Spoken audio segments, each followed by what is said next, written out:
सर्व कणकवलीकर रसिक प्रेक्षकांचं मनपूर्वक स्वागत. एकदा आपण माहोल तयार करूया, म्हणजे आवाज बंद होईल. जोरात टाळ्या वाजवूया, कारण सरांच्या वाढदिवसानिमित्त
हॅलो हॅलो हॅलो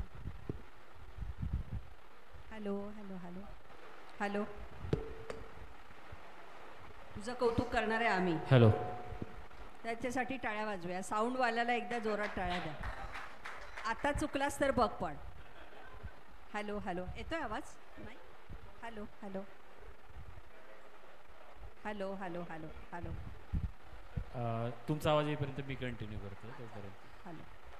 अख्ख्या देशात नेहमी म्हटलं जातं की सब भूमी गोपाल की आहे, पण ज्यावेळी मुंबई सोडून तुम्ही गोमांतकाकडे येता तेव्हा ही भूमी फक्त परशुरामाची आहे असं म्हटलं जातं. शेक्सपियरचा रेफरन्स आपण तसा समजून घेतला पाहिजे.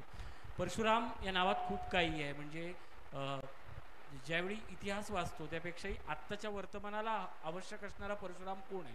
ज्याने शस्त्राला अस्त्र बनवलं, ज्यांनी मातीला भाजलं, ज्यांनी या सगळ्या पुराणाला एक वर्तमान दिली, एक ताकद दिली. आणि त्या नावाचा महिमा घेऊन एखादं नाव व्यक्तित्व म्हणून जेव्हा येतं त्यावेळी त्यांचा आदर वाढतो. तुम्ही आता एक वाक्य म्हणाला, ती सगळी माणसं आपल्या ओळखीची आहेत. माझा तर प्रॉब्लेम फार मोठा आहे. मला ही सगळी माणसं काकांच्या पप्पांचे मित्र म्हणून त्यांच्याशी बोलताना अरे म्हणून कसं बोलायचं हा प्रश्न येतो. पण तो 1990ची बॅच हा माझ्या नेहमी लेखनाचा विषय असतो. म्हणजे ज्यात जीजी उपरकर असतात, राजन तेली असतात, संदेश पारकर असतात, वैभव असतो. राजकारण या शब्दाला एक पावित्र्य असतं. राजकारण या शब्दाला एक विकासाची धार असते, आणि ती या माणसाने दिली. आणि त्यांच्यातले एक नेतृत्वाचा चेहरा जो बनला त्याचं नाव परशुराम उपरकर. वा वा वा वा. मी तेच सांगत होते. नावात काय आहे तर परशुराम उपरकर. आडनावामध्ये जी अद्याक्षर येतात ती तुम्हाला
शिवसेना म्हणजे मुंबईतले गुंड अशी प्रचिती लोकांपर्यंत होती.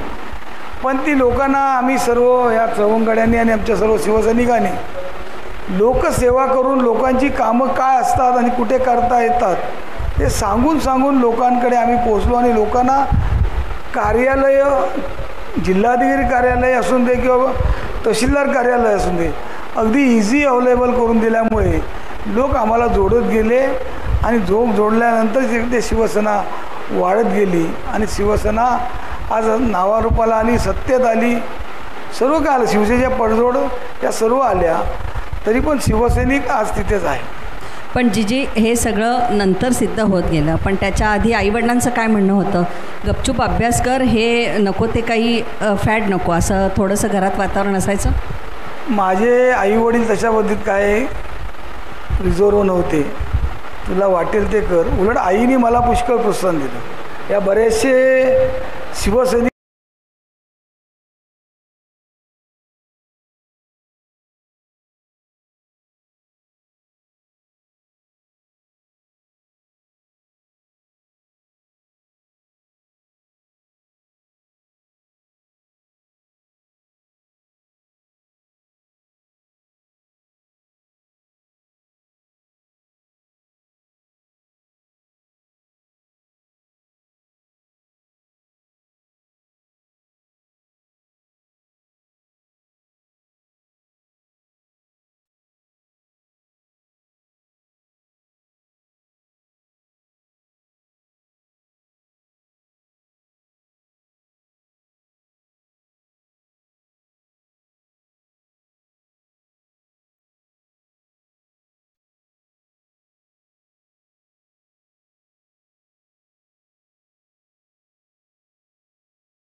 माणसांनी घडवल्यानं विद्यार्थी सेनेक पूर्णपणे रुजवण्याची ताकद असत. स्वतः शाळेत न जाणाऱ्या माणसांका कॉलेजातल्या मुलांचे प्रश्न कसे कळले आणि हे संघटना जगले कसे, वाढले कसे? जीजी, कारण खऱ्या अर्थाने प्रत्येक विद्यार्थ्यांपर्यंत पोहोचल्यानंतर ज्या लोकांचे असलेले, आपल्या जिल्ह्यातल्या लोकांचा पहिला प्रश्न त्यावेळी त्या काळात एस टीचे प्रश्न सोडवत गेलो. युनिव्हर्सिटीमधले जे असलेले त्यांना असलेल्या स्पोर्ट्स ज्या ॲक्टिव्हिटीज असतात त्यांना काही मदत मिळत नव्हती, त्या कॉलेजमध्ये मिळवत गेलो. आणि अशा पद्धतीने जिल्ह्यातले प्रत्येक निवडणुकीमध्ये 7 युवांपैकी सुमारे 5 युवा विद्यार्थी सेनेकडे नेत होतो. ही आमची त्यावेळी विद्यार्थी सेनेची ताकद होती आणि विद्यार्थी सेनेच्या पाठीमागे लोक उभे राहत होते. फक्त एकच संदर्भ सांगते, ही युआरची जी गोष्ट जी सांगता, त्या सगळ्या राजकारणातलो शेवटचं युआर कोण असत तर तुम्ही होते.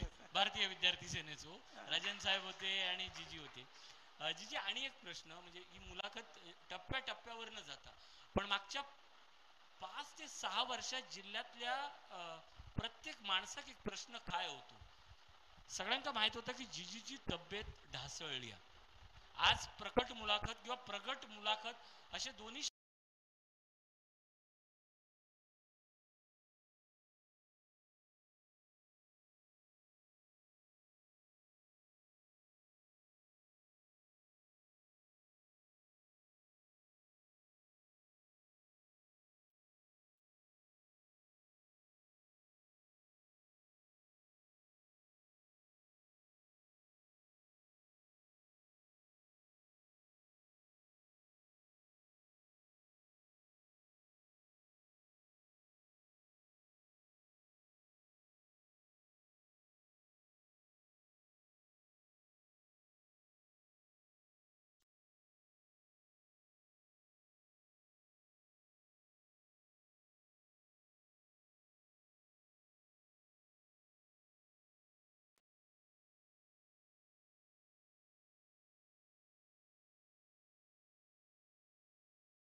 ते राजकारणी होणं आणि समाजकारणी होणं ह्याच्यामध्ये फरक आहे.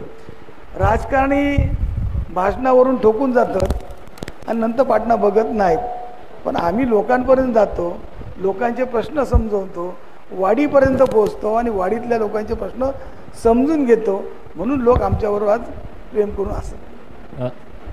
जी हे तर तुम्ही म्हणताय ते बरोबर आहे. सगळ्या जनसेवा किंवा हे करत असताना तुमच्या सगळ्यांचं मिळालेलं प्रेम आणि आशीर्वाद आणि त्याहीपेक्षा घरामध्ये असलेल्या 3 महालक्ष्मी, तुमची आई, तुमची पत्नी आणि तुमची लेक.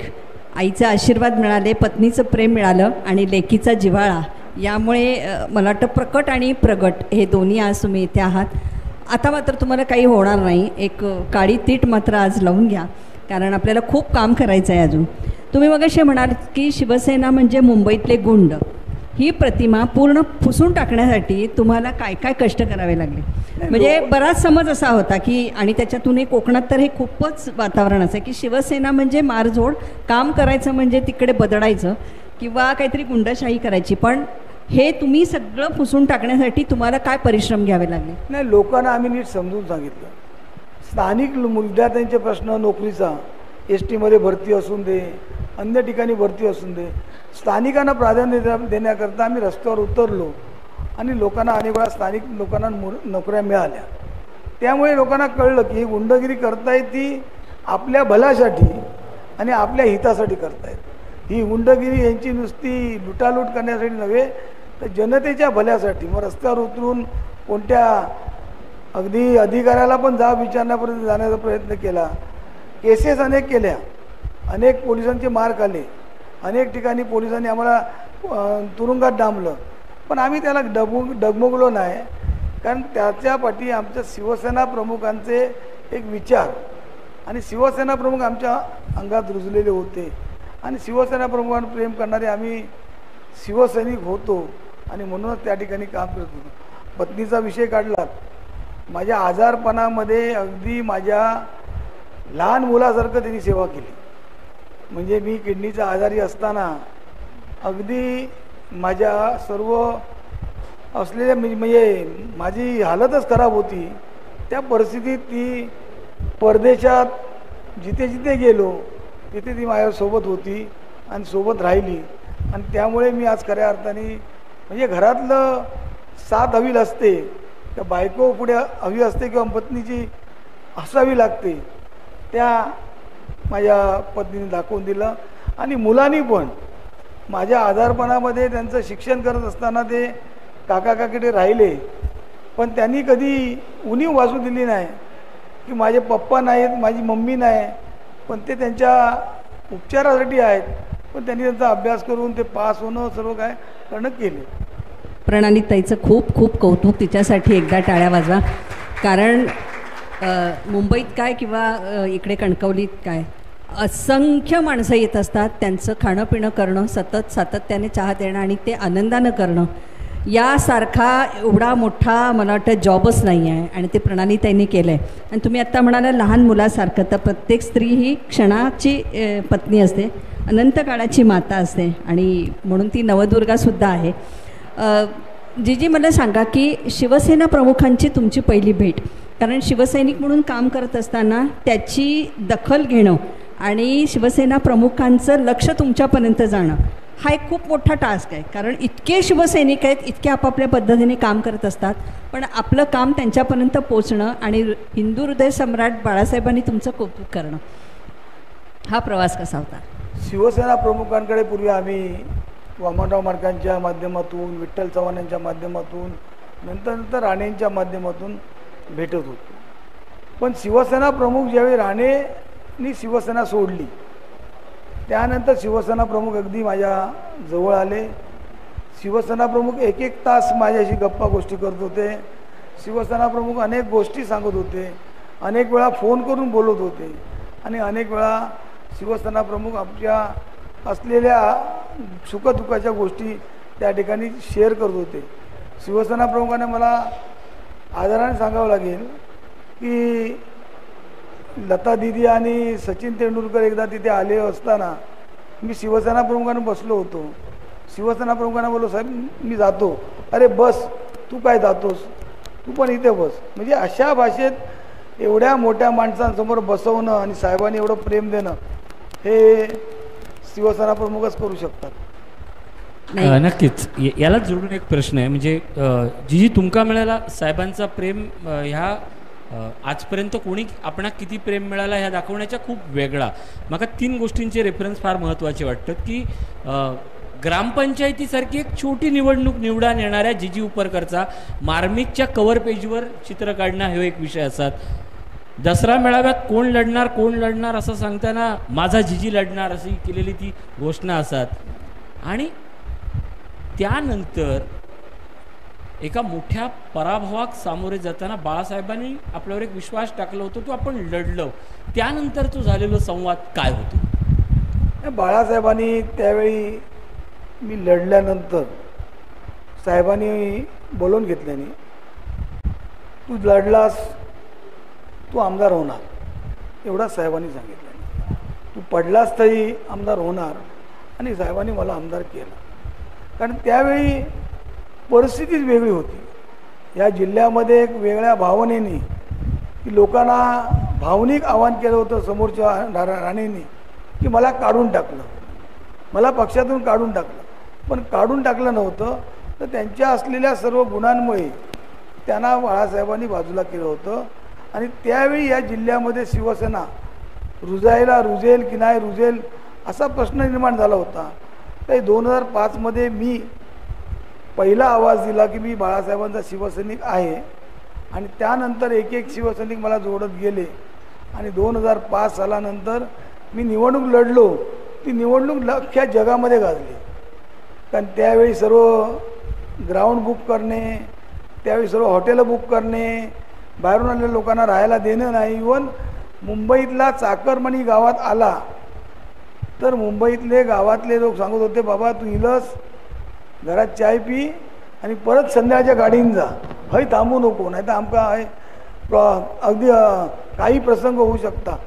ही परिस्थिती त्यावेळी असताना त्या परिस्थितीत मी लढल्यामुळे बाळासाहेबांनी मला अगदी आमदारकी बहाल केली. पण त्या आमदारकीच्या काळात मी अगदी सिंधुदुर्ग येऊन आमदार झाल्यानंतर बरेच लोक वेगवेगळ्या भागातले प्रश्न घेतात, पण मी सिंधुदुर्ग सोडून अन्य कोणत्याही भागातले प्रश्न घेतले नाहीत. आजही ते पटलावर आहेत. जोशींनी मगाशी सांगितल्याप्रमाणे आज एवढे कोकणातले आमदार झालेत, मंत्री झालेत, पण कधी विधानसभेच्या पटलावर मालवणी भाषेत भाषण केलेलं नाही. इवन त्यावेळी ज्या बजेटवरती भाषण करताना मी उभा राहिल्यानंतर समोरून आव्हाड साहेब, जितेंद्र आव्हाड उभे राहिले. साहेब मालवणी अनुवाद करणारे आपल्याकडे अनुवादक आहेत का?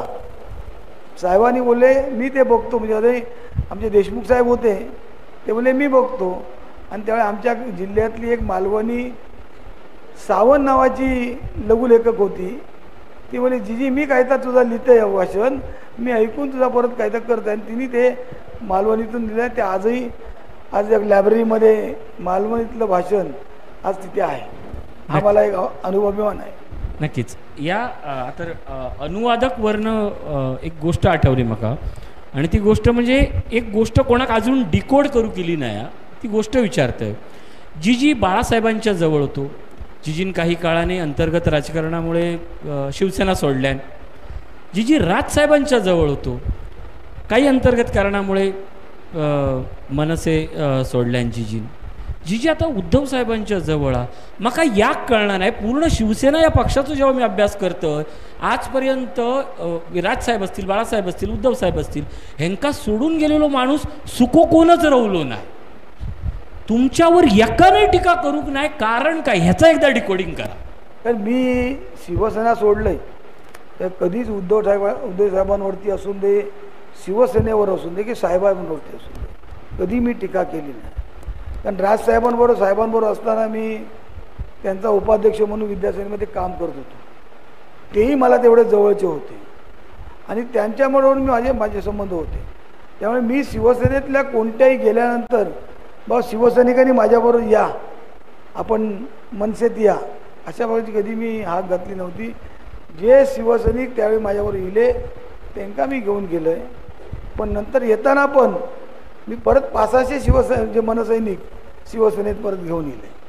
म्हणजे मी शिवसेना आहे, मूळ माझा शिवसेना होता, पण काही राजकीय याच्यामध्ये अपवाद असतात, त्यामुळे मला शिवसेना सोडूची लागली होती. त्यावेळी अजितदादांनी मला तर त्यावेळी ऑफर दिली होती की मी तुला आमदार करतो, तू माझ्याकडे ये. पण ती ऑफर मी कधी स्वीकारली नाही.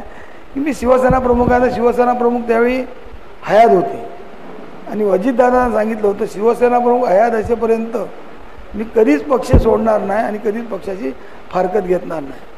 नक्की एकच फक्त याच्यातलं माझं मेन उत्तर काय आहे की आदरणीय बाळासाहेब असतील, राजसाहेब असतील, उद्धव साहेब असतील, या तिघांचा भरभरून प्रेम कसा फक्त जिजी उपरकरांका मिळाला? नाही, त्यांच्याजवळ राजसाहेबांवर काम करत असताना उपाध्यक्ष म्हणून जिल्ह्यात चांगलं काम करत होतं.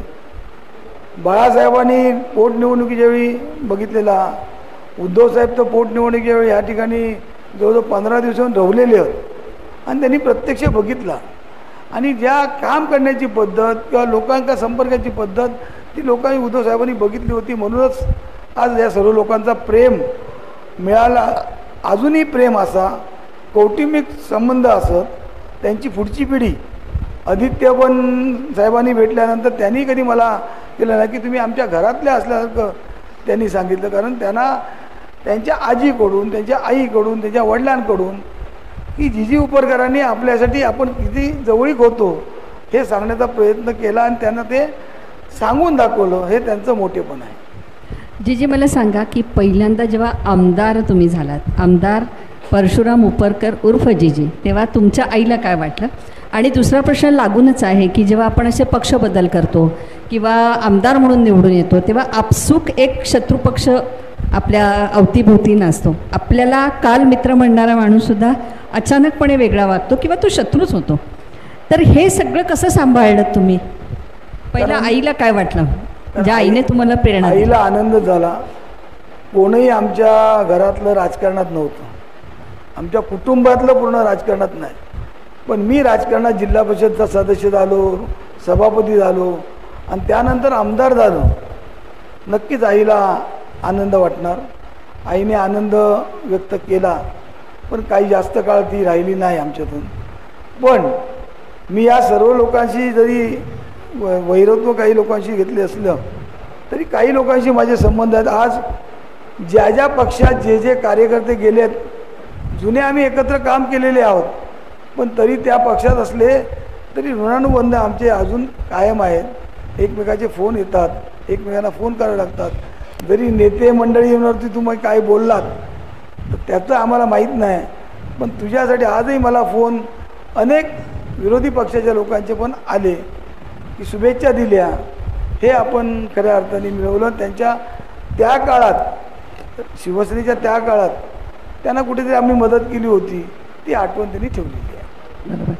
जिजी मला सांगा की राजकारण एका बाजूला तर चालूच होतं, पण तुम्ही इतरही माणसं खूप जवळ केली. तुमच्यावर विलक्षण प्रेम करणारे शिवशाहीर बाबासाहेब पुरंदरे, छत्रपती शिवाजी महाराज खऱ्या अर्थाने या कोकणच्या भूमीला कळावा यासाठी तुम्ही असंख्य कार्यक्रम केले, त्याविषयी मला सांगा. खऱ्या अर्थाने बाबासाहेब पुरंदरेंचं मी एक वेगळं प्रेम माझ्यावरती होतं, मुलाप्रमाणे प्रेम मानत होतं. काय कोण जाणे बाबासाहेबांनी मला कोणता गुण आवडला. तर बाबासाहेबांची मी ह्या जिल्ह्यामध्ये एक कणकवलीमध्ये व्याख्यानमाला घेतली आणि माझ्या सर्व मित्रमंडळांनी आणि सर्वांनी शिवसैनिकांनी अगदी व्याख्यानमाला शिस्तबद्ध बाबासाहेबांना हवं असलेलं शिस्तबद्ध आणि वेळेत ते करण्याचं काम केलं. आणि तिथे बाबासाहेबांनी जाणता राजा मी इथे करणार अशा प्रकारची घोषणा केल्यानंतर खऱ्या अर्थाने आमचे अगदी पायाखालची वाळू सरकली. पण जाणता राजा करणं म्हणजे 50-60 लाखाचा खेळ आहे, म्हणजे हे आहे. पण त्यावेळी उद्धव साहेबांनी मला जाणता राजा करण्यासाठी 5 लाखाचा चेक त्यांना ॲडव्हान्स म्हणून दिला आणि त्यांच्या असलेल्या मूळ ट्रस्टने बाबासाहेबांकडनं तो चेक स्वीकारला नाही की मी आजही घेतला आणि तुमच्यासाठी आम्ही काम केलं इथे जाणता राजा, तर आमच्या कुठेतरी महसूल मंत्री आमच्या जागा काढून घेतील, महसूल मंत्री आमच्या काही अडचण निर्माण करतील, असा त्यांना राग होता. मग बाबासाहेब त्यांनी मला तारीख देण्याचं नकार दिला. बाबासाहेबांकडे गेलो. बाबासाहेबांचं मला ते एक कौतुक वाटतं की बाबासाहेबांकडे गेल्यानंतर बाबासाहेबांनी मला बोलवून घेतलं. काय झालं तर मला जाणता राजाची तारीख मिळत नाही आहे. तो बोलले ठीक आहे. माझ्यासमोर त्यांनी पत्र लिहिलं त्या ट्रस्टला, म्हणजे त्यांचं नाटक, त्यांची रॉयल्टी, त्यांचं सर्व ट्रस्टला पत्र लिहिलं. जाणता राजा मी करणार असा कणकवली जीजी उपरकरांना मी शब्द दिला आहे. शब्द दिला आणि शब्द न पाळणे म्हणजे भ्रष्टाचार करणे, आणि तो मी भ्रष्टाचार करू इच्छित नाही आहे. 15 दिवसात मला तुम्ही करणार आहात की नाही कळवा उत्तराने, तर मी पुढचं बघीन. 15 दिवसात उत्तर आलं नाही. मला त्यांनी बोलवलं, कॅलेंडर चाललं. तुला नोव्हेंबर महिन्याची तारीख चालेल का? बाबासाहेब चालेल, करणार असेल तर चालेल. आणि तो जाणता राजा केल्यानंतर 2 दिवस अगोदर मला कळलं की एका वेळी पूर्वी एकच जाणता राजा होत होता. माझ्या ह्या जाणता राजा कणकवलीच्या जाणता राजामुळे एका वेळी 2 जाणता राजा होऊ लागले. कारण बाबासाहेबांनी आपल्या घरातले 20 लाखाचे दागिने गहाण ठेवले, पैठणी आणि नवीन जाणता राजाचा सेट तयार केला आणि जाणता राजा केला. हे आम्हाला कळल्यानंतर आमच्या पण पायाखालची वाळू सरकली की बाबासाहेब 1 महिना इथे राहिले. 1 महिना बाबासाहेबांनी इकडच्या कलाकारांना सर्व करून घेतलं. फक्त 5 कलाकार पुण्यातून आणले, पण इकडचे सर्व कलाकार इथे घडवले बाबासाहेबांनी आणि ते जाणता राजा बसवलं. त्या व्यासपीठ बनवणारा पण कलाकार इकडचाच निर्माण केला आणि तिथे जाणता राजा काला. हे बाबासाहेबांचं आमच्यावर असलेलं प्रेम, आमच्यावर असलेलं त्यांचं म्हणजे कोकणावर असलेलं प्रेम, आणि त्या निमित्ताने बाबासाहेबांना मी संपूर्ण जिल्ह्यामध्ये जिथे बोलवतील तिथे बाबासाहेब उपलब्ध करून द्यायचं. आणि बाबासाहेबांचा महाराजांचा इतिहास लोकांना बाबासाहेब एकच बोलायचे. जेव्हा आम्ही बाबासाहेबांना प्रश्न विचारला, बाबासाहेब कोणती तारखा कशाला हव्यात? शिवाजी महाराजांची जयंती ही 365 दिवस आहे म्हणून साजरी करण्याची गरज आहे, अशा बाबासाहेबांनी त्या उत्तर दिलं. हे बाबासाहेबांचं कौतुक. आणि बाबासाहेब त्यासाठी पूर्ण आयुष्य त्यांनी झटले. बाबासाहेबांची अजून एक आठवण, बाबासाहेब माझ्याकडे आल्यानंतर घरी यायचे. मी माझ्या पत्नीला सांगायचे मला अमकं हवं तमकं हवं, आणि 4-4 दिवस राहत होते. आम्हाला कोरोना काळात आले नव्हते, पण मी आणि माझी पत्नी त्या ठिकाणी बाबासाहेब कोरोना काळात वेगळ्या ठिकाणी राहत होती, तिथे गेलो. 2 तास आमच्याशी गप्पा गोष्टी केल्या. जीजी मला तुझ्याकडे यायचं आहे, मी दिवाळीनंतर तुझ्याकडे येणार. हे सांगितल्यानंतर बाबासाहेब 8 दिवसांनी आम्हाला निरोप आला की बाबासाहेब पडले आणि बाबासाहेब कोमामध्ये गेले.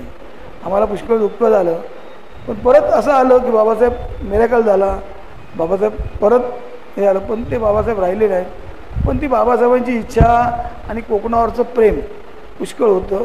त्यामुळे बाबासाहेब हे मला अगदी प्रतितुल्य होते. एवढंच नव्हे, सांगायला आता हरकत नाही, माझी किडनी जेव्हा फेल झाली, ॲडमिट झालो, तर बाबासाहेबांनी खाजगी डॉक्टरांना भेटले. माझी किडनी चालेल का उपर करणार, असा बोलणारा शिवशाहीर बाबासाहेब पुरंदरे हे म्हणजे मृत्यूतुल्य असल्यासारखेच मला वाटू लागले. त्यामुळे मला वाटतं तुम्ही शिवसैनिक आणि तो शिवाजीचा सैनिक, दोघांचं एकमेकांचं प्रेमही आहे. आता एक मोबाईल वाजला आणि त्याच्यावरनं मला बाबासाहेबांनी सांगितलेली गंमत आहे. ते पण असंच आपल्या मुलाबरोबर मोबाईलच्या शॉपमध्ये गेले होते ऋषी, आणि तिथे तरुण मुलं एकमेकांशी वाद घालत होती. 8Gचा पॅक घेऊ का, 3Gचा घेऊ का, 4Gचा घेऊ. खूप चर्चा झाल्यावर बाबासाहेब त्यांच्याजवळ गेले आणि अशी मित्रासारखी थाप मारली आणि ते म्हणाले, अरे 8G 3G 4G याच्यामध्ये इतका महत्त्वाचा वेळ घालताय, पण तुम्हाला माहिती आहे का, विश्वामध्ये संचार करून आल्यानंतर फक्त एक जी तुम्हाला महाराष्ट्राने दिलाय तो म्हणजे छत्रपती शिवाजी. नक्कीच. आणि शिवाजीचं प्रेम इतकं अधोरेखित करणारा हा तो क्षण. अशाच त्यावेळेला याची एक आठवण सांगतो, म्हणजे ही जीजीच्या निमित्तानं या सगळ्या जिल्ह्यात घडलेली गोष्ट अशी होती की आज सगळे पेपर वाचले किंवा मीडिया वाचला ना, तर इतिहास नावाची गोष्ट माती भडकवता, हातात दोंडो घेता आणि आयुष्याचा सत्यानाश करता. या सगळ्या काळातनं इतिहास आणि धर्म या गोष्टीत आपण डिस्टर्ब झालो. पण शिवशाहीर बाबासाहेब पुरंदरे आणि जिजींचं जे प्रेम होता त्या प्रेम कोकणाच्या इतिहासाच्या दृष्टीने फार महत्त्वाचा. त्याचं एक रेफरन्स सांगते. जसं तुम्ही म्हणालात की सगळा संचार केल्यानंतर शिवाजी ही आपली गोष्ट, ह्या मातीक किल्ले समोर दिसा होते, अखंड असणारो सह्याद्री दिसा होतो, समुद्र दिसा होतो, पण आपला नाता काय आता कळत नव्हता. अखंड व्याख्यानमाला सुरू झाली बाबासाहेबांची आणि इथला जो या कोकणपट्टीचो खरो अधिपती गाभित समाज, भंडारी समाज, त्या सगळ्या समाजाक तुमचा इतिहासाशी नाता काय ह्या बाबासाहेबांनी जर दाखवून दिला, त्यामुळे त्यांच्यातलो जो अभिमान तो खऱ्या अर्थानं जोडलो गेलो. मी जिजी घेऊन प्रश्न विचारीन. जिजी बाबासाहेबांनी ज्यावेळी इकडे इले या मातीत, तेव्हा इथल्या गाभित समाजाक, भंडारी समाजाक जी ताकद दिली ती नंतर कशी स्फुरत गेली, या निमित्तानं मी नंतर तुका गाभित समाजाबद्दल एक प्रश्न विचारीन. कारण जिजीचं एकच वाक्य सांगते, जिजी समाजासोबत राहिलो पण समाजात कधी राजकारणात ओढूक नाही, राजकारणासाठी त्यांनी वापर करूक नाही, या जिजीचा वैशिष्ट्य होता.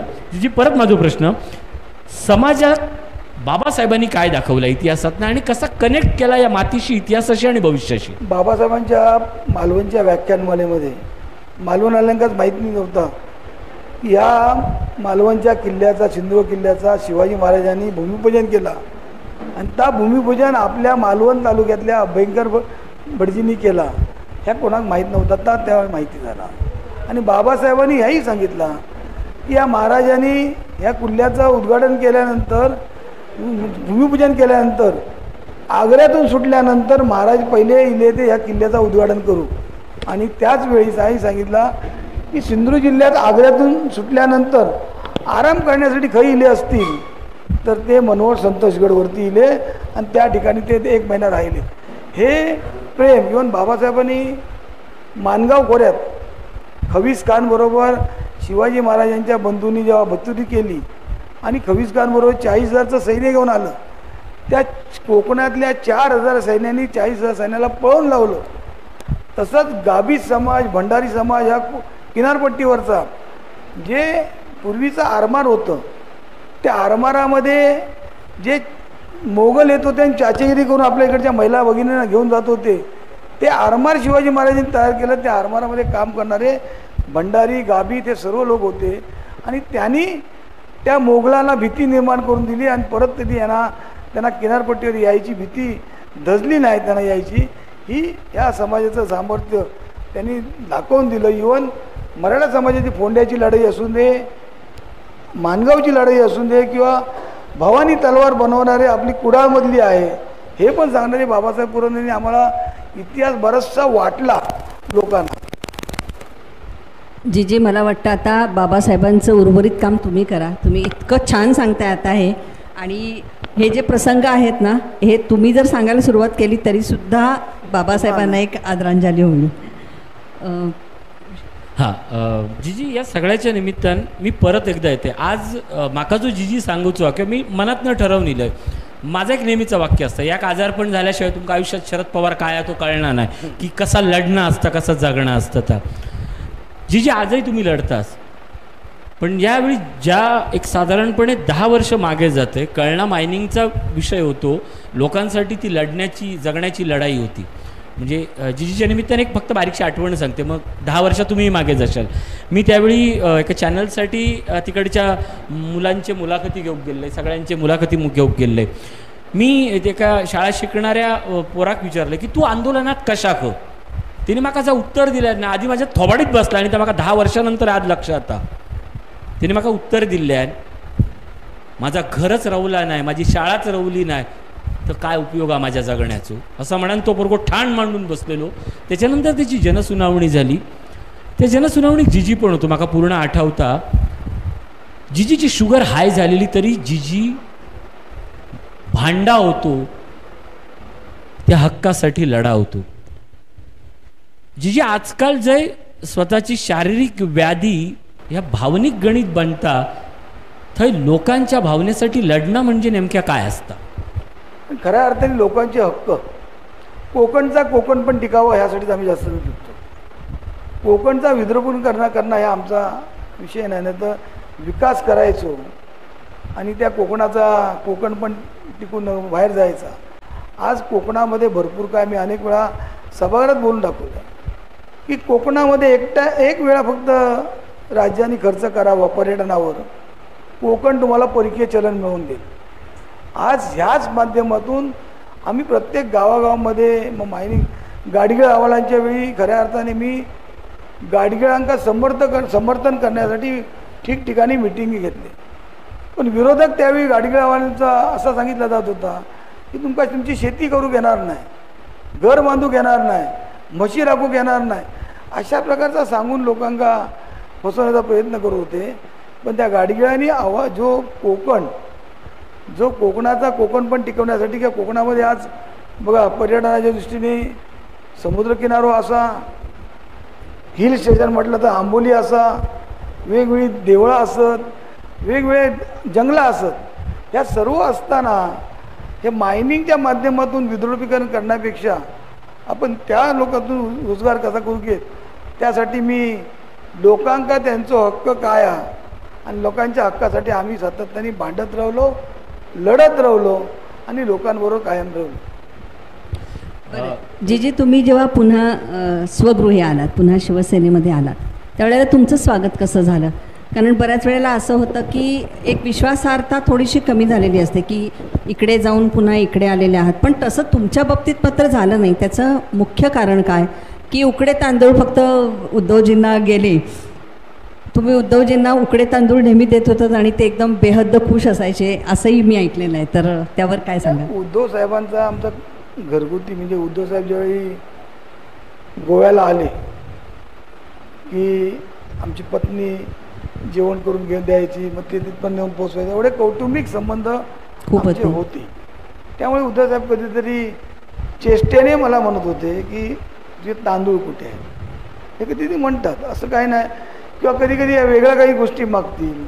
उद्धव साहेब त्या मागण्याच्या उद्देशाने नाही, पण एक प्रेम भावनेतून ते सातत्याने. मी पक्ष सोडला तरी शिवसैनिकांचे संबंध सोडले नव्हते.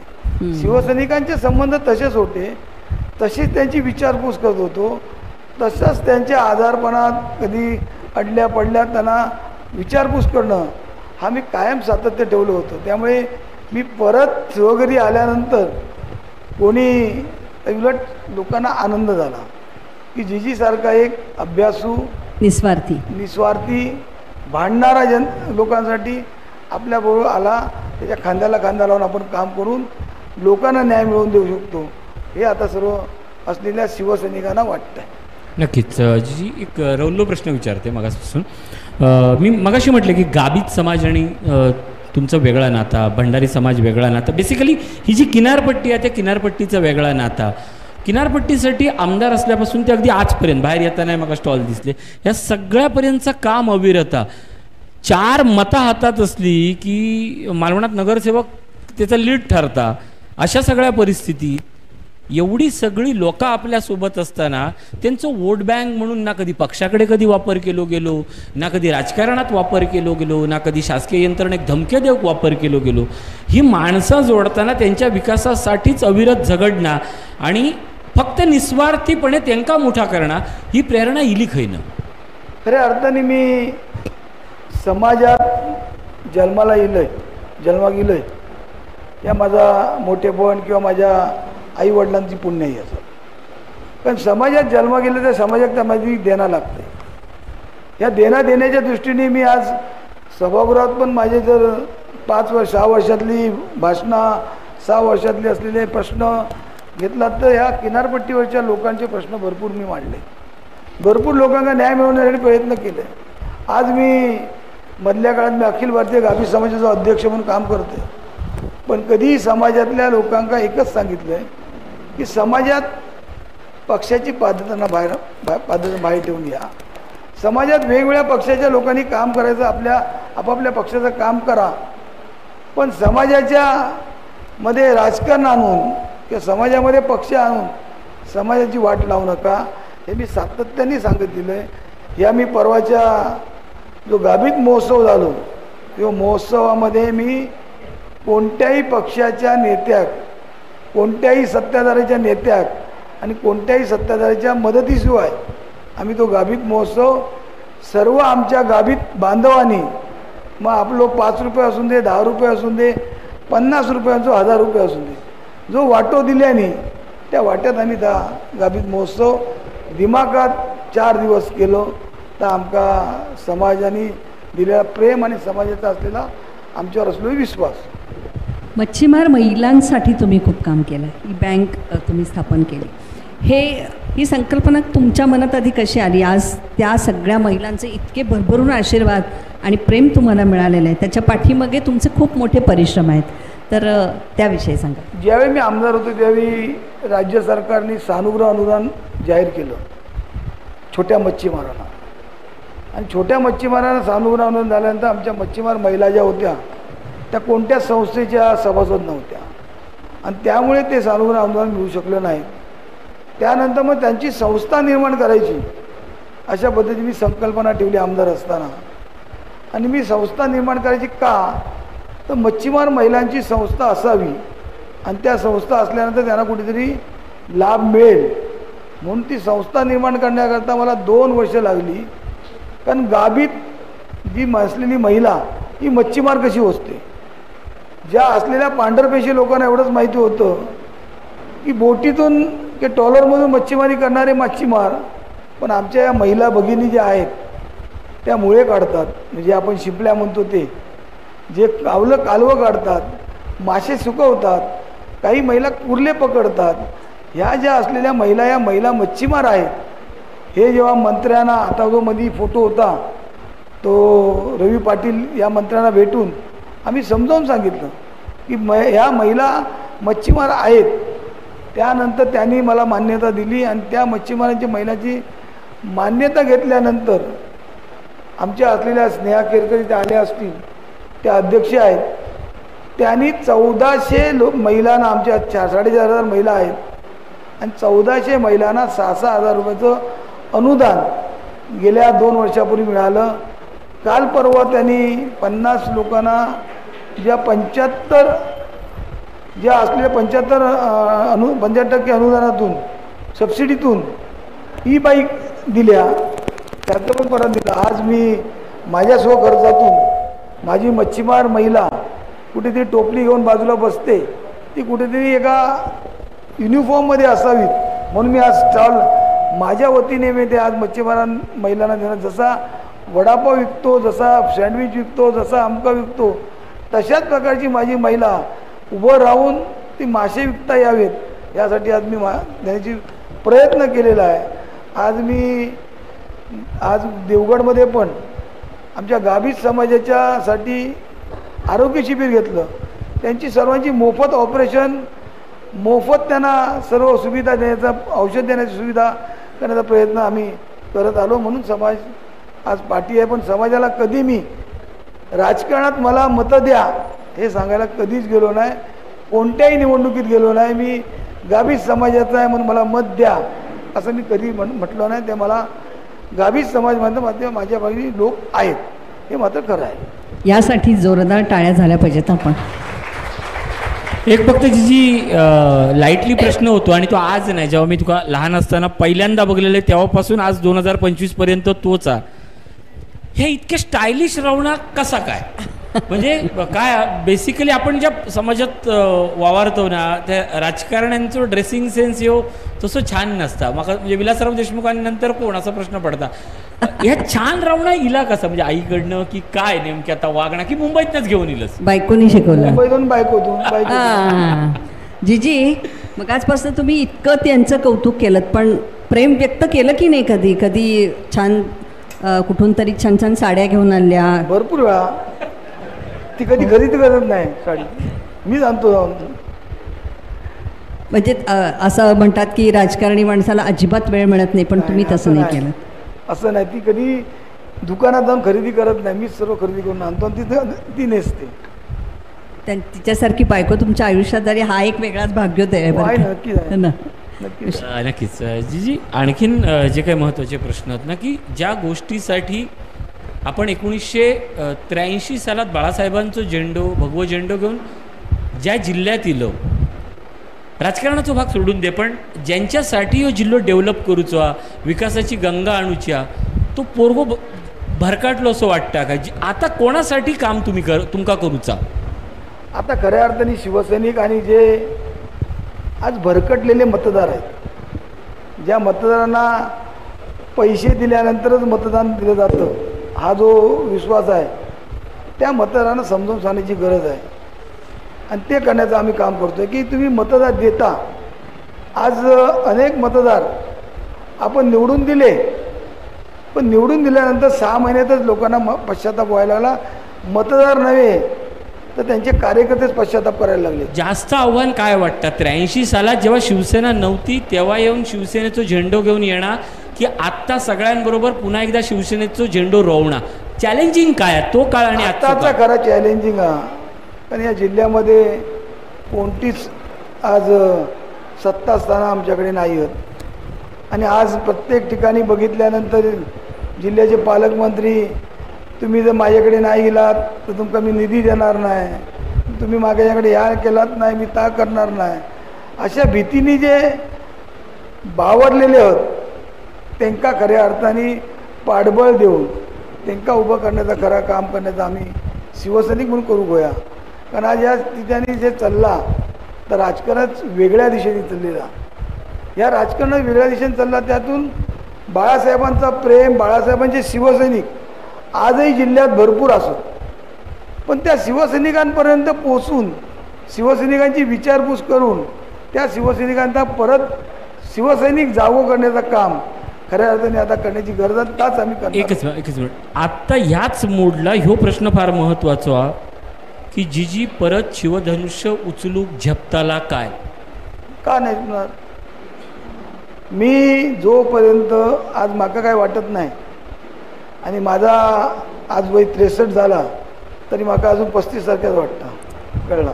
त्यामुळे मी माझ्या असलेल्या सर्व लोकांका शिवसैनिकांका जेवढो वेळ देऊचो तेवढो वेळ देत राहणार. लोकांचे माझा अजून एक सद्गुण असा किंवा दुर्गुण म्हणा, माझं 24 तास फोन असतो. त्यामुळे कोणही शिवसैनिक माझं कधीही फोन लावतं, 12 वाजून दे 2 वाजून दे, जीवजी जागो असतलो जीजी फोन घेत आलो. ह्या ज्या लोकांका आत्मविश्वास शिवसैनिकांका असा तो खऱ्या अर्थाने आम्ही देण्याचं काम करतो. जी छोट्या छोट्या गोष्टींकडे तुमचं लक्ष असतं, म्हणजे बसस्टॉपसारखा एक विषय आहे तो तुम्ही जागोजागी केलात आणि इतके लोकांचे त्यामुळे काय म्हणतात त्याला, इतके ती मंडळी खुश झाली आणि त्यांच्यासाठी तो एक अत्यंत आनंदाचा आणि सोयीचा प्रश्न होता, त्याचं उत्तर तुम्ही दिलं. ते तुम्हाला कसं सुचलं? कारण मी आमदार असताना बऱ्याच ठिकाणी फिरत असताना जिल्ह्यात जिल्हा प्रमुख असताना पण आमचे ग्रामस्थ कुठेतरी उन्हात, कुठेतरी आमचा असलेला विद्यार्थी कुठेतरी उन्हात बसची वाट बघत बसायचा. मग त्या ठिकाणी आपण छोटीशी काय होईना खेड उभी करावी अशा पद्धतीने मी जवळजवळ जिल्ह्यात 65 शेड उभ्या केल्या एक करून. पण त्याचा बऱ्याच ठिकाणी फायदा घेतात, बऱ्याच ठिकाणी बसलेले बघितल्यानंतर एक आनंद वाटतो की मी बांधलेल्या शेडचा उपयोग असलेल्या तरुणांना होतो आहे, विद्यार्थ्यांना होतो आहे आणि ग्रामस्थांना होतो आहे. तो एक आनंद निर्माण होतो. त्यामुळे मी तसं करत आलो आणि त्यामुळे मी आज या ठिकाणी ज्या असलेल्या शेड उभ्या केल्या, आज या महिलांना पण दिलेले स्टॉल, अजून माझी स्टॉल देण्याची इच्छा आहे. कारण माझी जी असलेली गावीत महिला ही प्रत्येक ठिकाणी अशा पद्धतीने सुशिक्षित. आज मी मग परवा आम्ही ई-बाईक दिल्या, तेव्हा ऋषिक माहिती असतात की गावात जर आमची गाभीत महिला गेली की गापती नेली असं म्हणायचे आणि तिला विनवायचे. पण आता स्कूटरवरून समजा मासे घेऊन गेल्यानंतर मासेवाली आली एवढा तर बोलतील, म्हणजे तो गापतीन ह्या लाजवण्याचा प्रश्न जो कमी होईल. जी एकच फक्त महत्त्वाचा प्रश्न, ह्या सगळा अगदी शेवटाकडे जायचं असताना माझा प्रश्न महत्त्वाचा, आजचा दिवस विशेष अशासाठी महत्त्वाचा की आज घटनाकार डॉक्टर बाबासाहेब आंबेडकर यांची जयंती आणि अर्थातच तुझं पण वाढदिवस. या देशाक जी मिळालेली ताकद आहे ती संविधाना, कायदा. जी उपरकरणे जिल्ह्याक काय दिल्यान तर एखादी गोष्ट माझ्या गरजेची काय, माझ्या हक्काची काय, माहिती अधिकारासाठी लढणार किती RTI प्रकरणं दाखल केलं हो माझा प्रश्न नाही, पण ह्या लढणं आणि लोकांका ती ताकद देणं हे एकदा समजावून सांग की माहिती अधिकार का महत्वाचा, आजच्या दिवसात त्याची महत्व खूप मोठा. जी तर आज काय आहे, बऱ्याच ठिकाणी अधिकारी वर्ग आणि अधिकारी असलेले राजकारणी पण नको त्या खोटा काय ते सांगून टाकतात. मी बऱ्याच वेळा राजकारण्यांनी प्रश्न केला की मी त्याच्यावरती अधिकाऱ्यांका RTI टाकतोय किंवा ही घोषणा झाली खरी हा काय, याच्यासाठी किती निधी दिलो हा, याचा शासन निर्णय झालो हा काय, याच्यामध्ये ह्या मिळाला काय. ह्या मिळाल्यानंतर त्यांनी त्यांच्याकडून उत्तर जेव्हा येतात की अशा प्रकारचा कोणताही निर्णय झाला नाही, अशा प्रकारचा कोणताही निधी उपलब्ध झाला नाही, त्या समोरच्या राजकारण्यात उघडा करून जनतेक दाखवूक मिळतात की बाबांनो हे बघ हे खोटं सांगता, ह्या काहीतरी भरकटता. किंवा अधिकारी जेव्हा काहीतरी भ्रष्टाचार करतात, अधिकारी जेव्हा काहीतरी लोकांका हाताशी धरून काहीतरी करतात ज्या असलेल्या सत्ताधारी पक्षाच्या लोकांका, त्यावेळी त्या अधिकाऱ्यांका जाब विचारण्याचा प्रश्न या माहितीच्या अधिकारातच मिळू शकतो आणि त्याच्यातूनच अधिकाऱ्यांका आपण दाबू शकतो.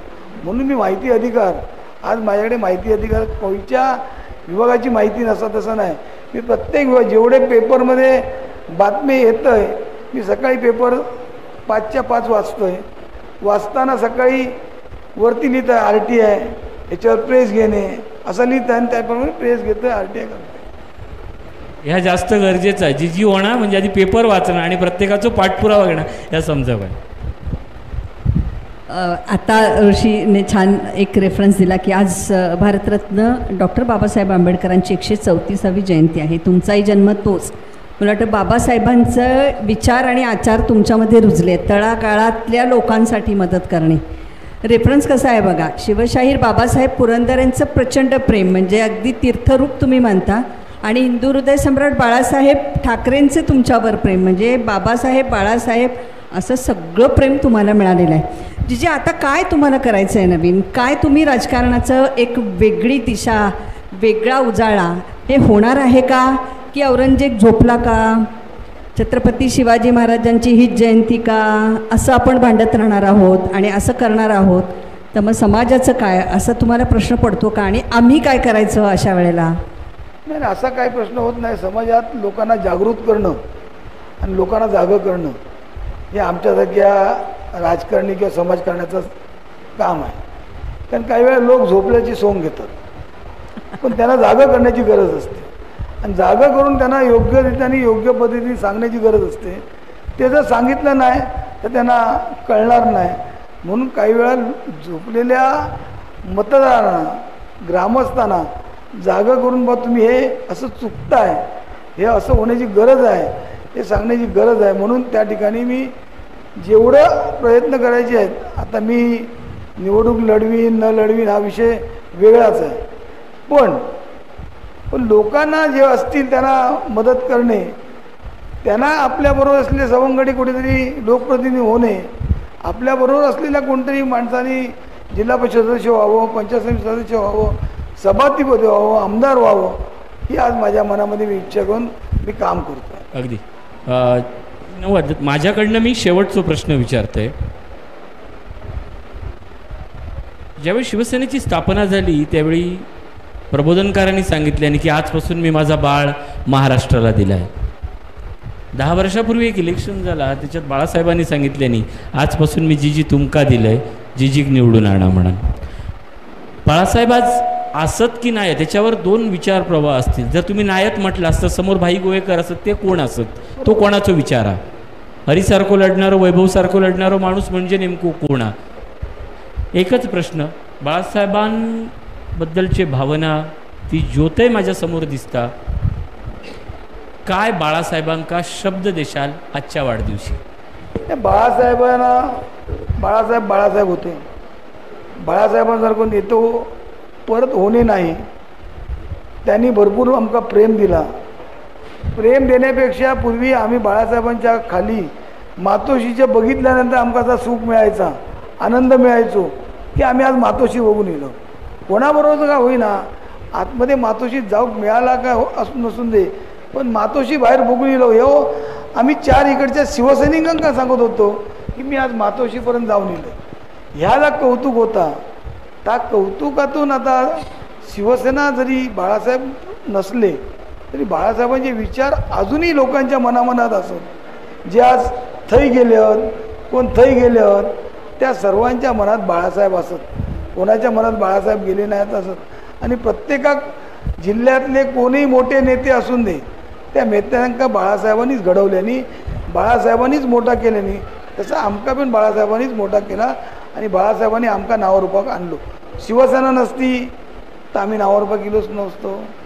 शिवसेना प्रमुखांनी शिवसेना काढली, ती मुंबईतल्या लोकांसाठी नसून ती नंतर लोकांना कळली की संपूर्ण महाराष्ट्रातल्या जनतेसाठी शिवसेना असण्याची गरज आहे. आणि ती लोकांना आम्ही पटवून दिली आणि लोकांना पटली, म्हणूनच 2दा सत्ता येईल. जीजी, आज तुमचा वाढदिवस आहे. तुमच्यासारखे अनेक जीजी तुम्ही तयार करा. ऋषीसारखा याच मातीत वाढलेला खमका पत्रकार जो सातत्याने हे प्रश्न आपल्या वाणीतून, आपल्या धारदार लेखणीतून मांडत असतो, त्यामुळे तो आहे. आम्ही आहोत. हे प्रश्न सातत्याने तुमचे पुढे नेण्यासाठी मुलाखतीचे कार्यक्रम आम्ही आयोजित करू शकतो. आमचे कवी मित्र प्रसाद आहेत, प्रसाद कुलकर्णी, तेही व्यथा त्यांच्या शब्दातून मांडतील. इतक्या सगळ्यांचं तुमच्यावर प्रेम आहे. आम्ही तुम्हाला काय देणार? आम्ही तुम्हाला शुभेच्छा देणार, तुमची ताकद वाढवणार. म्हणून तमाम आज इथे उपस्थित असलेल्या सर्वांकडून आणि माझ्याकडून तुम्हाला मी वाढदिवसाच्या शुभेच्छा. प्रसाद कुलकर्णी, तुमची क्षमा मागून 4 ओळी मी लिहिलेल्या आहेत, त्या तुम्ही मान्य करा. कुशल संयमी धीरोदात्त अन अंतरंग दिलखुलास. कुशल संयमी धीरोदात्त अन अंतरंग दिलखुलास. बुद्धिवंत अन स्पष्ट बोलणे वाणी तरीही मिठास. कृतिशील अन कार्यमग्न हा. कृतिशील अन कार्यमग्न जो अखंड अपरंपार. बुद्धी धैर्याचा संगम जे उपकर कुलीन. जीवाचे जीवलग जीजी आमचे परशुराम, आमचे परशुराम. धन्यवाद सर. तर असा हा सुंदर प्रकट मुलाखतीचा कार्यक्रम होता. मलाही माहिती आहे वेळेचं बंधन आहे आणि खूप गावातनं महिला आल्या आहेत, त्यांच्यासाठी परत घरी जाण्याची वेळी महत्त्वाची असते. तूर्त आपल्या सगळ्यांच्या शुभेच्छांसह आणि बाळासाहेबांचं एक वाक्य सांगून ही मुलाखत थांबवतोय. बाळासाहेबांनी एकच वाक्य म्हटलं होतं, नंतर ती त्यावेळच्या हिंदी न्यूज चॅनलची हेडलाईन झाली होती, ज्यांना त्याचा अर्थ 2 दिवसांनी कळला. जीजी ऊपर कर. बाळासाहेब एवढंच बोलले होते आणि हेडलाईन 3 दिवसांनी कळली होती. शुभेच्छा अशाच दीर्घायुष्याच्या. तुमच्या दोघे आमचे, तुम्ही आम्ही गावलेच असाच. हे मॅडम कणकवलीचे आहेत, आमच्या नानू प्रभुदेसाईंच्या पहिल्यापासून तो मित्र. बरं जीजी, एक फक्त आमच्या नाही आभार बिभार काही नाही. आभार कसले, आम्हीच तुमच्या ऋणात आहोत. फक्त बायकोसाठी एक छान उखाणा घ्या आजच्या दिवशी. उखाणा घ्या. एवढा घेतला नाही उखाणा मी कधी घेण्याचा प्रयत्न घ्यायचं की नाही? टाळ्या वाजवा. घ्यायलाच पाहिजे. नाही घ्यायलाच पाहिजे. ते एक छोटा उखाणा असतो तो माहिती आहे मला. नाही भाजीत भाजी मेथीची ना. नाही, इथे मासे मिळतात त्यामुळे मेथी नको आम्हाला. अजून काय मला आता तुम्ही शिकवलात तर बरं. बरं, मी सन्मानानं प्रणालीताई तुम्हाला इथे आमंत्रित करते. या माऊलीचं कौतुक करावं तेवढं थोडं आहे, तर तिला मी सन्मानानं इथे बोलवते. जीजींच्या मागे एक खमकं नेतृत्व, कधी आई, कधी बहीण, कधी सखी, कधी प्रेयसी, कधी भांडणारी कजाक बायको, सगळी रूपं म्हणजे भांडणारी नाहीच. आहा, आत्ता खरं जोडी तुझी. जोरदार टाळ्या होऊन जाऊ. जोरदार टाळ्या. आता घ्यावाच लागेल. आता इलाज, आता सोडणारच नाही आम्ही तुम्हाला. तुम्हाला ती घेणारच आहे, ती घेणार आहे. नाही तर मग 10 लाखाचा हिऱ्याचा हार काय परवडतंय बघा. Return gift. मॅडम तुम्ही घ्या.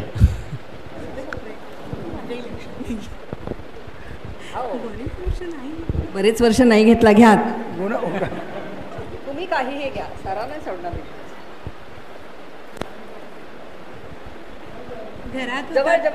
माईक.